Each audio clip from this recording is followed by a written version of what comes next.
আলাইকুম সবাইকে। Finance with Farzana চ্যানেলে সবাইকে স্বাগতম। আমি MBA program finance and banking ডিপার্টমেন্টের project appraisal and management subject থেকে চ্যাপ্টার 5 ফাইন্যান্সিয়াল অ্যানালাইসিস এই চ্যাপ্টারের পার্ট সি এর ম্যাথ গুলো আজকে করিয়ে দিব। এর আগে পার্ট এ আর বি করিয়ে দিয়েছি।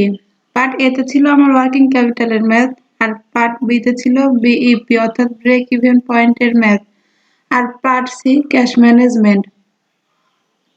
এই ম্যাথগুলো অলরেডি আমি পার্ট এ যেটা ছিল ওখানে করিয়ে দিয়েছি। আজকে কিছু ম্যাথ করলে এই চ্যাপ্টারটা হয়ে যাবে। তো চলেন ম্যাথ সলিউশনে চলে যাওয়া যাক। এখানে প্রবলেম 21 থেকে ম্যাথ শুরু হয়েছে আমাদের।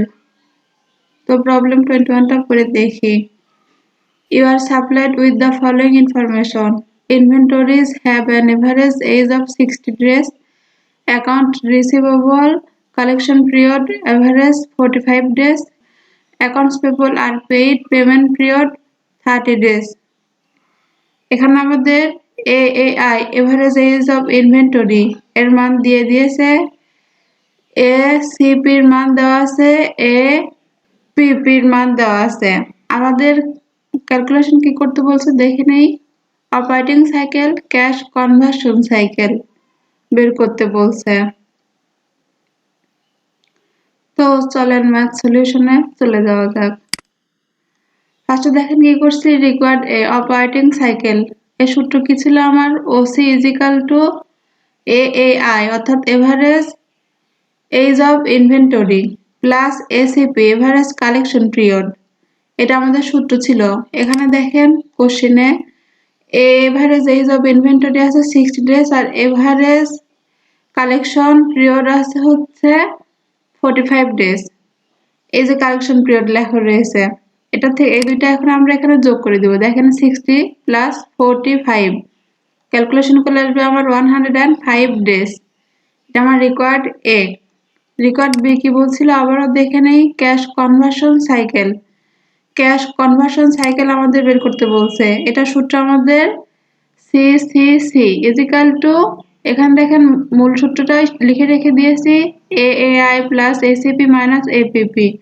আবার এই যে আমরা কিছুক্ষণ আগে ওসিটা বের করছি, ওসি থেকে যদি আমরা average payment period APP minus করি তাও কিন্তু হবে। এজন্য দেখেন আমি এইভাবে করে দিয়েছি।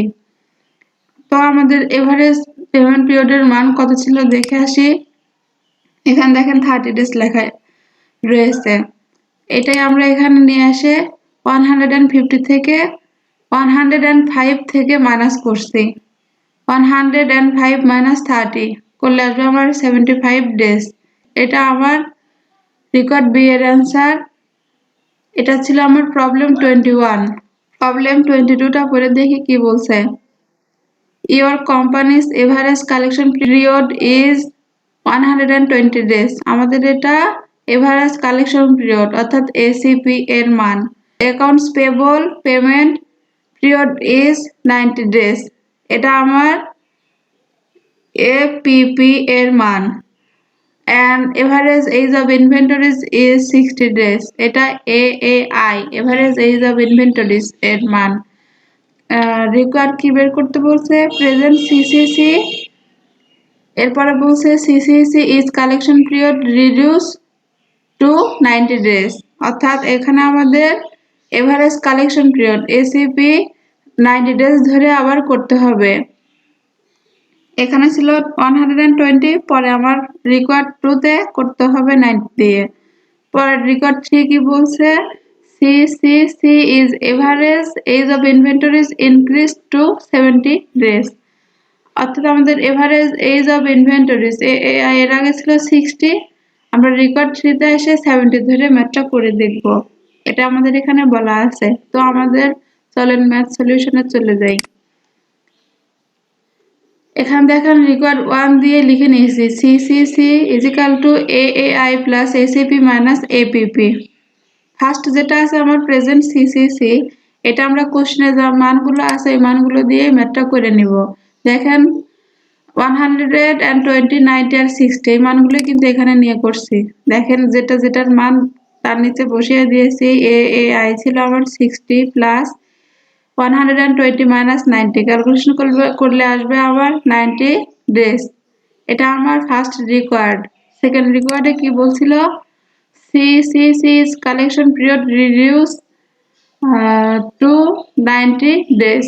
আমাদের কালেকশন পিরিয়ড এসিপিটা শুধু চেঞ্জ হবে, এখানে 90 হবে। এর আগে ছিল আমাদের দেখেন 120, সব কিছু কিন্তু সেম রয়েছে, 60 90 দুইটাই রয়েছে, ঠিক আছে।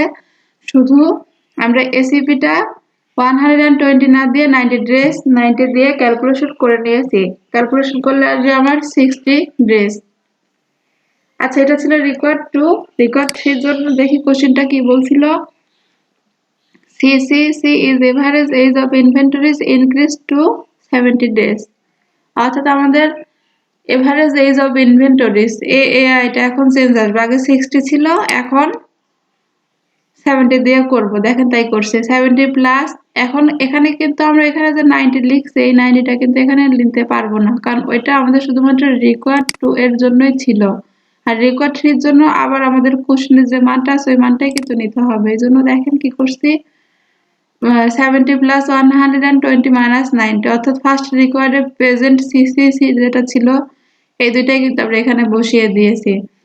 এটা ক্যালকুলেশন করলে আসবে 100 ডেজ। এটা ছিল আমার প্রবলেম 22 এর math solution.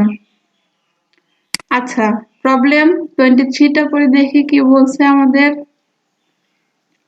The following information is available in respect of Bangladesh Trading Corporation. ACP is 45 days, average age of inventory 75 days, and average payment period in 30 days only. Total investment টাকা 12 lakh in CCC. Firm's rate of return is 10%. এরপরে calculation কি করতে বলছে আমাদের, calculate maximum operating cash, অর্থাৎ এমওসিটা বের করতে বলছে।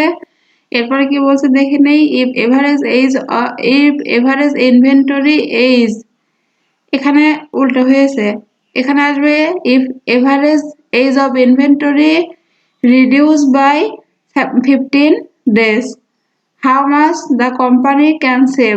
আমাদের average age of inventory 50% minus করে ম্যাথটা আবার করতে বলছে, করে এমওসি বের করব। এরপরে আমরা দুইটা থেকে মাইনাস করে কত পার্সেন্ট সেভ করছে কোম্পানি ওটা দেখাইতে হবে। তো ম্যাথ সলিউশনে চলে যাই। ফার্স্টে আমরা এখানে যে মানগুলো আছে এই মানগুলো দিয়ে এমওসি বের করে নিব। এমওসি বের করতে গেলে আমাদের প্রথমে সিসিসির মান লাগবে, ক্যাশ টার্নওভার লাগবে। এই জন্য আমরা ফার্স্টে দুইটা বের করে তারপরে ম্যাক্সিমাম অপারেটিং ক্যাশটা বের করে নিব। আচ্ছা, ফার্স্টে দেখেন কি করছে, দেখেন রিকোয়ার্ড 1 এর জন্য CCC is equal to average age of inventory plus ACP minus APP করছি। এটা ক্যালকুলেশন করার সময় মানগুলো এনে বসিয়ে দিয়েছি, 75 প্লাস 45 মাইনাস 30, ক্যালকুলেশন করলে আসবে আমার 90 ডেজ। আচ্ছা, ক্যাশ টার্নওভার এখন বের করব। Cash turnover is equal two, সূত্রটা কি ছিল আমার, 360 ডিভাইডেড এই যে সিসিসি হবে। আমি সরাসরি মানটাই বসিয়ে দিয়েছি, এই 90টা এখানে নিয়ে বসিয়ে দিয়েছি। ক্যালকুলেশন করার আসছে আমার 4 টাইমস। এখন আমরা ম্যাক্সিমাম অপারেটিং ক্যাশটা বের করে নিব। দেখেন কি করছি, maximum operating cash is equal two, সূত্রটা আমার হবে ইনভেস্টমেন্ট ডিভাইডেড ক্যাশ টার্নওভার। তো ইনভেস্টমেন্টটা কিন্তু আমাদের কোশ্চেনে 12 লাখ বলা ছিল, আর ক্যাশ টার্নওভারটা আমরা 4 টাইমস পেয়ে গিয়েছি। এটা দিয়ে দেখেন এখানে ক্যালকুলেশন করে নিয়েছি, 12 লাখ ডিভাইডেড 4, ক্যালকুলেশন করলে আসবে আমার 3 লাখ। এটা আমার ফার্স্ট রিকোয়ার্ড। এরপরে দেখেন কোশ্চেনে কি বলছিল, if average age of inventory reduce by 15 days. 15 days দিয়ে আমাদের আবার করতে হবে। এখানে দেখেন কি লিখে নিয়েছি, if average age of inventory reduce by 15 days. তাহলে এখানে আমাদের এআইটা আবার ক্যালকুলেশন করে বের করে নেওয়া লাগবে। এজন্য দেখেন কি করছি, AI is equal two 75 minus 15, calculation করলে আসবে আমার 60 ডেজ। কারণ এই যে ফার্স্টের এআই ছিল আমার 75, এটা থেকে এখন এটা মাইনাস করে আসছে আমার 60 ডেজ। এটা দিয়ে আমাদের সিসিসি বের করা লাগবে, অর্থাৎ এমওসি পর্যন্ত করতে হবে। ফার্স্টে দেখেন কি করছি, CCC is equal to AI plus ACP minus APP. অর্থাৎ এখানে 60 দিয়ে ক্যালকুলেশন করে নেব। 60 প্লাস 45 মাইনাস 30 ক্যালকুলেশন করলে আসবে আমার 75 ডেজ। এখন আমরা ক্যাশ টার্নওভারটা বের করে নেব। দেখেন cash turnover is equal two 360 divided 75 calculation করলে আসছে আমার 4.8 টাইমস। এখন ম্যাক্সিমাম অপারেটিং ক্যাশটা বের করে নিব। Maximum operating cash is equal two investment plus cash turnover সূত্র ছিল। ফার্স্টে লিখে নিয়েছি ছোটটার জন্য, এখানে আর লিখে নেই। দেখেন কি করছি 12 লাখ ডিভাইডেড 4.8, তখন আমাদের কিন্তু ক্যাশ টার্নওভার এটা নিতে হবে। এর আগে যেটা আমরা বের করছিলাম 4 টাইমস, এটা কিন্তু এখানে নিব না, ওটা রেকর্ড 1 এর জন্য ছিল, এটা রেকর্ড 2। দেখেন এখানে 4.8 দিয়ে ক্যালকুলেশন করার পর আসছে আমার 2,50,000। আমাদের ইনভেস্টমেন্ট রিডাকশনটা এখন বের করতে হবে। ইনভেস্টমেন্ট রিডাকশন বের করতে গেলে ফার্স্ট রেকর্ডে এমওসি যেটা বের করছি ওইটার থেকে আমরা সেকেন্ড রেকর্ডের এমওসির মানটা মাইনাস করে দিব, তাই করছি। দেখেন এখানে বের হয়েছিল আমাদের 3 লাখ ম্যাক্সিমাম অপারেটিং ক্যাশ, আর এখানে দেখেন ম্যাক্সিমাম অপারেটিং ক্যাশ বের হয়েছে 2,50,000, ওইটাই মাইনাস করছি। এখানে 3 লাখ মাইনাস 2,50,000 ক্যালকুলেশন করলে আসছে আমার 50,000। এখন আমরা সেভিংসটা বের করে নিব। সেভিংস এর অ্যামাউন্ট আমাদের পার্সেন্টেজ বলা ছিল, firms rate of return is 10%, অর্থাৎ আমাদের ইনভেস্টমেন্ট রিডাকশন যেটা বের হয়েছে ওটা থেকে আমাদের 10%টা করতে হবে। দেখেন কি করছি, savings is equal two 50,000 into 10%, এটা ক্যালকুলেশন করলে আসবে আমার 500। এটা ছিল আমার প্রবলেম 23 এর ম্যাথ সলিউশন। আশা করছি সবাই বুঝতে পারছেন। প্রবলেম 24টা করে দেখি কি বলছে। You are supplied with the following information. Cash turnover rate is 5, annual cash outflow is টাকা 2 lakh, and accounts payable can be stretched by 20 days. এরপরে কি বলছে, what would be the effect of stretching accounts payable on the minimum operating cash requirements. এরপরে বলছে assuming the firm can earn 10% on its investment, what would be the saving on cost?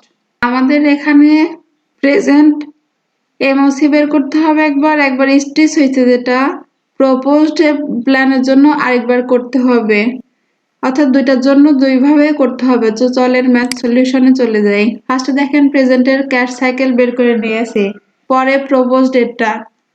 ফার্স্টে দেখেন কি করছি, cash cycle is equal two 360 divided 5, অর্থাৎ 360 divided cash turnover যে সূত্রটা ছিল আমাদের। ফার্স্টে কি ছিল, ক্যাশ টার্নওভার রেট ইজ 5, ওটাই এখানে লিখে নিয়েছি। 360 ডিভাইডেড 5 ক্যালকুলেশন করলে আসবে আমার 72 ডেজ।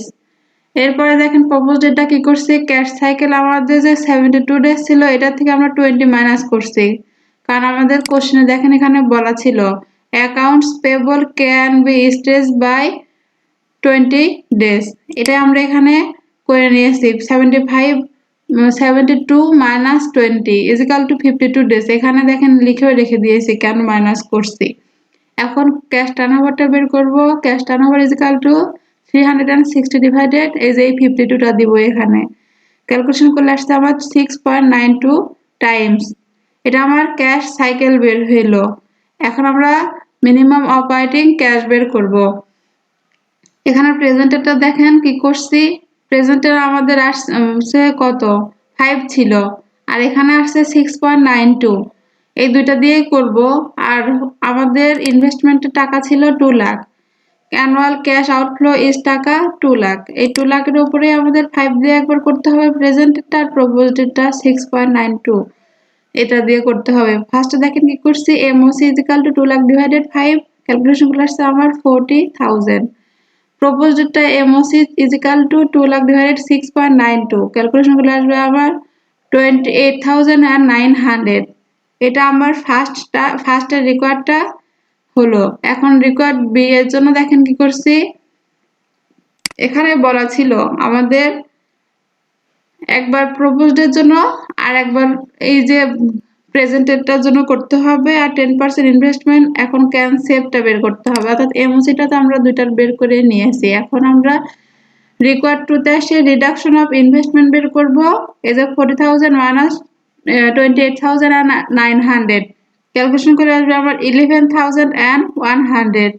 এখন এই টাকার উপরে আমাদের 10% সেভিংসটা বের করতে হবে। দেখেন করছি savings is equal to 11,100 into 10% করলে আসছে আমার 1,110। আচ্ছা, এটা ছিল আমার প্রবলেম 24 এর ম্যাথ সলিউশন। আমি পরবর্তী ভিডিওতে বাকি ম্যাথগুলো করিয়ে দিব। ততক্ষণ পর্যন্ত সবাই ভালো থাকবেন। আজকের মতো এই পর্যন্তই। টাটা।